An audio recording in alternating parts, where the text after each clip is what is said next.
You do not yet realize your importance. You have only begun to discover your power. Join me, and I will complete your training. With our combined strength, we can end this destructive conflict. It is your destiny. Join me, and together we can rule the galaxy as father and son. Come with me. It is the only way. Go camera focus. Go focus of camera. Okay. Tell you what we need, Sam. It feels like we need this intro that's, you know that song that's like... No, I don't, but I'm going to find that now. You know that dramatic, operatic music with like the shit's going down? Yes, of course.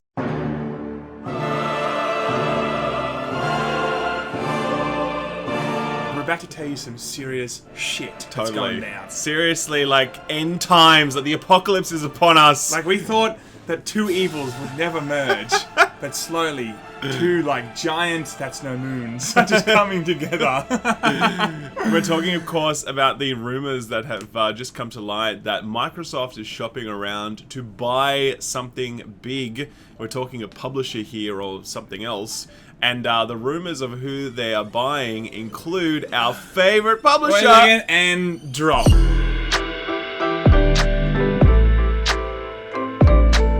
I cannot believe that you would not tell them who it was until after the drop. I know, guys, I just wanted to... The ultimate I love the clickbaiter. suspense. I love the suspense, that's why. Electronic Arts is rumored to be sort of in discussions with Microsoft about Microsoft actually buying them. Now, this rumor comes from Paragon, which is already a bit of an alarm bell. That's the first problem with that info. Yeah, so Paragon doesn't have a rich tradition of breaking gigantic exclusives, especially when it comes to potentially $50 billion transactions. Yeah. That stuff usually happens from like the Wall Street Journal. Or like at least Kotaku or IGN or someone that's like on the front lines of that stuff. Like Totally. Paragon does feel a bit like a... You know. We won't say it out loud, but we all know what we're thinking when Yeah. it comes to Paragon. So this news comes from them, so we do need to take it with a grain of salt. The news itself is what gives me the biggest doubt, though. The idea that Microsoft are looking to sort of plug their first-party lineup gap by buying a major publisher makes sort of a little bit of sense. Of course it makes sense, I think. But the fact that they're looking to buy Electronic Arts... That is the part that really, like, just doesn't make any sense to me. Tell you that why. seems crazy. I'll tell you why I think it makes sense. Here we go. I'm a console in crisis. I know people don't like me saying that, but in reality, they don't have a lot of IP compared to the other consoles. And I'm like, okay, why don't we start dominating the sports market? Why don't we start dominating the Star Wars market? Why don't we start dominating, you know, the other IP that they've got, of course?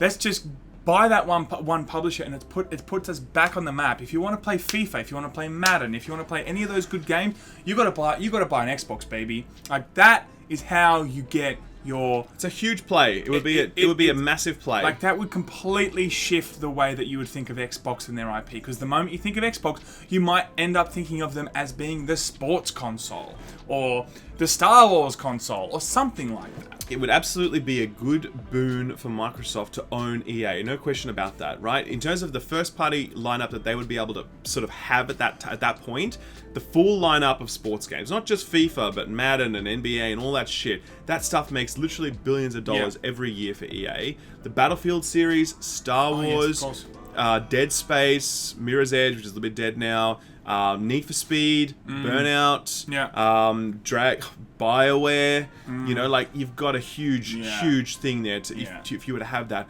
But we need to remember that the cost of that transaction would be somewhere in the vicinity of $50 billion. Right now, EA is valued at $35 billion as a company. And for them to be able to buy it means that they need to signal to the market that they plan to. The share price would then skyrocket on the back of that news. Yep. And with everything else that they need to go through, all the litigation costs, everything else, $50 billion Microsoft would end up having to spend on this transaction. Yeah.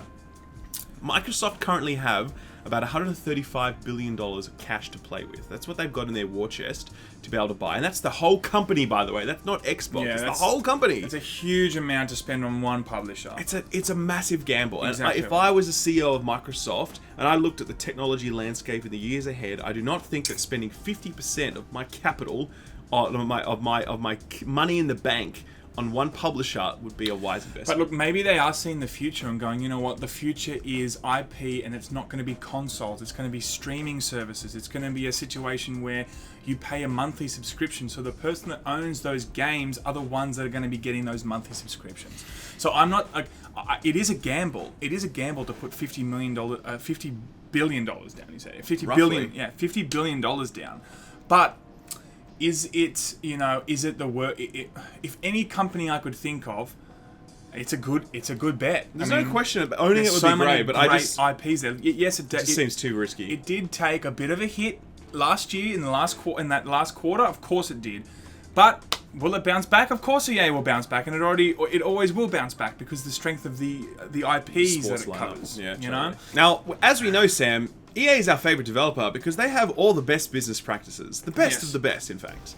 And the one silver lining about this potential transaction is that Microsoft might make it better if they were to buy EA, because if you think about it, they're going to be more incentivized to make sure their games are popular, because the end game for them is having really popular games that people want to buy, not games that people hate and are pissed off by, right? It's every publisher, but more so with a first-party publisher. If you look at Sony's lineup, first-party lineup, it's very light on microtransactions. And the reason for that is because that's not the end game for them. They don't want their first-party games to make lots of money from loot boxes, for example. They want those games to be very respected and very desirable so that people then go out and they buy the machine so that they can get those games, but then also buy all the other games on that console as well. They get money from royalties from all the third-party titles as well, so the end game is an install base. Hopefully, if Microsoft were to do this sort of transaction, they'd hopefully clean up EA's act, but Microsoft have a pretty shitty record of this lately. Halo 5 had those burnable card things that you used in multiplayer, and then Forza Motorsports had loot boxes in it really awkwardly, which just wasn't needed. There are some concerns about where Microsoft might take that, but I mean, I think it would at least be better than what EA are currently doing. Having said that, though, I mean, the whole EA business is now built on microtransactions. Correct. So for you to gut that, you know, yes, you want to build the strength of the brand, but then you're paying $50 billion for something that now might only generate. Yeah, you couldn't give up their Ultimate Team business. It makes too much money. Exactly right. Like, you can't invest all that money and then you can't buy something and then gut the very thing that makes all the money. You can't buy a gambling company and then take away the gambling. Exactly right. That's ridiculous. It's like buying a casino and changing it into like a petting zoo or some shit. You're like, you're missing the opportunity. We bought a zoo. You know what I mean? So the other rumor that's going around is that Microsoft are also looking to purchase Valve. Now, of all the rumors that have been circulating, this one actually makes the most sense to me personally. Now, if you think about it, Microsoft wants to own the PC landscape and the console landscape, but there's already one company that owns the PC landscape, and it's called Valve, right? It's a private company. It's not a publicly listed company. It's owned by Gabe and whoever else who his investors might be, and they've always said they don't want to go public because they don't want anyone messing with their business. They already print money as it is right now, and they don't want anyone fucking with that, right? The fact that Microsoft would be able to own the PC platform in that way and just like have Steam under their belt would be a massive boon, and it would really align with their strategy very closely. And I think the price point of Valve would actually be a lot lower than EA as well, because it doesn't have that same gigantic catalog of like IP. It certainly has some IP, but not as much as EA. I don't know about that, because look, I mean, it is the dominating force on PC. I mean, most games are released on Valve and Steam, and like that's where they go. Yeah, but that's not first party lineup. No, but what I'm saying is, what are you buying there? You're buying the dominant. You're buying a distribution service, the preeminent distribution service. Like you're buying the portal for everybody to buy PC games, pretty much. You know, so when you line up, you know, IP or you know the actual control of the PC market, I find them very similar in terms of what they would be valued at, you know? Maybe, look, we don't know, obviously, we're not stock people, but the point is, I was like, yeah, I am. I own like Commonwealth Bank shares. One share. Telstra. Australians know what I'm talking about. So we don't know what the prices would be, but I just think it's a better alignment from a strategy perspective. The other rumor that went around was Bluehole, the makers of PUBG. Whatever, man. That's pocket change for Microsoft. That's pocket change. They could literally just reach into their pocket and be like, I think I got some lint and like $300 million. Do you want this? $3 million. My wallet's in my right front pocket. I think it would be a situation where like they've already got the limited exclusivity. Yeah. So then maybe they just want to like pocket that and make sure that it's like forever I also exclusivity. just don't think it'd be a smart investment because I really believe It's that based on one game. Bluehole are like a one-hit wonder, Yeah. and their game isn't that great. Don't get me wrong, I love PUBG, it's fun. Comment section. But no one is saying, "Oh, PUBG's master." Fortnite's already like kind of It's working its magic It's on it. overtaken it in terms of popularity. Totally. And it's more sort polished. of respected and polished. I mean, people like PUBG more because it's the realistic setting, but it's a buggy ass mess, man. And I would not pay a lot of money for that developer. Yeah. And also the PUBG train, like, how much longer can that last? I mean, maybe it could be a League of Legends and do 10 years or something, but like, doubt who it. knows? But look, guys, we don't know. This whole news is all up in the air, but we wanted to tell you because, like, if Polygon's right, everything changes. It really does. This whole Everything changes. If Polygon's right, every day we have to start checking Polygon every day. Oh my god, I never thought about that. Oh my god. It's terrifying.